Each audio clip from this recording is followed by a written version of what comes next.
director of the Keeley-Patchell-Evans Autism Research Group. At his lab at the University of Western Ontario, Dr. McFabe is trying to link autism with gut bacteria. I was aware of the paper by Dr. Sidney Feingold in UCLA showing unique populations of Clostridial bacteria in the digestive tracts of these children with regressive autism. And then in my previous work, we were working with this compound, propionic acid, and we found that for such a simple molecule, it had very widespread effects in the central nervous system, affecting brain development, metabolism, and immune function. And then, we sort of put two and two together, and we said, hey, these bacteria in the gut, when children eat carbs, ferment the carbs and make propionic acid.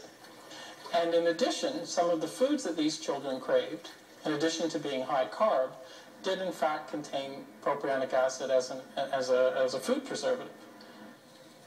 So we thought to take propionic acid and give it in small amounts to rodents and see if the behaviors or brain changes looked anything like autism and whether or not these behavioral and brain changes were transient.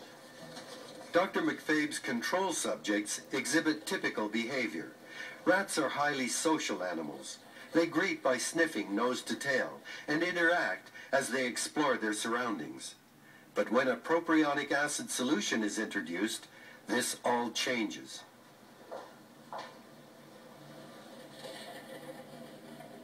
What we noticed remarkably within 2 minutes of putting this propionic acid in, this animal immediately starts exhibiting some very peculiar behaviors.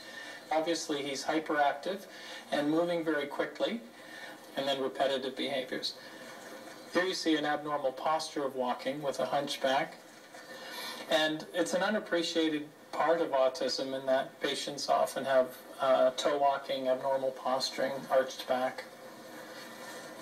So now we'll place another animal that's been given propionic acid. And a peculiar thing happens. They show none of the normal social greetings of two rodents seeing each other. A video tracking system records and compares the obsessive and antisocial PPA-treated rats with the normal rats. Other experiments showed responses such as rigidity and object fixation, and the intriguing fact that the effects of PPA wear off. So now we're about a half an hour after we've exposed these two animals to propionic acids, and their behavior afterwards reverts back to normal, and it's a fat, so it's burned through metabolism. The animals become more social. Usually after their escapades, they tend to just go back to sleep.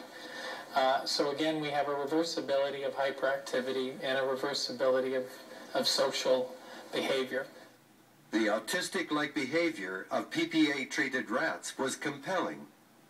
But Dr. McFabe and his team wanted to know exactly what PPA was doing to the brain. Here, Roy, what do we have here? Well, here are the most recent brains, the ones that we put through 2 days ago. So we're going to be checking these for the neuroinflammatory markers? That's right, yeah. Imagine these gut bacteria produce the propionic acid as a metabolite. It'll fly through all bloodstreams to multiple cells, like all the other fats. But then when it comes to the nervous system, it can get in because it's a small molecule. But there are actually very specific compounds called transporters that actually grab the propionic acid and kind of suck it into the nervous system. Once in the brain, PPA changes brain fat composition to be similar to that of autistic patients. The brain is 60% fat, and cell function and our behavior are directly related to how those fats are composed. And there's more. PPA could even be switching the genes associated with autism on and off. Imagine this little molecule from your gut going directly into the nucleus where all your DNA is and acting as a switch to turn on and off important genes having to do with brain development, learning and memory and metabolism. It's very intriguing that such a simple molecule can do such specific things in a brain metabolism and function that are very consistent with found in autism. Normal or near normal people exposed to high levels of alcohol are not behaving as their normal selves.